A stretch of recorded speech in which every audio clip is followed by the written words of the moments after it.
అమ్మా గంగమ్మ కృష్ణమ్మకు చెప్పమ్మా కష్టం కలిగించొద్దని,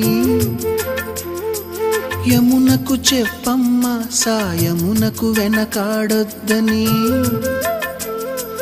గోదారికి కావేరికి ఏటికి సెలయేటికి కురిసేటి జడివానకి దూకే జలపాతానికి నీతో బుట్టులందరికీ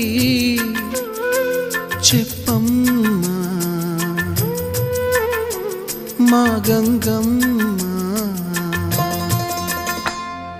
జీవనదివిగా ఒక మోక్షనిధివిగా పండ్లు పూలు పసుపుల పారాణి రాణిగా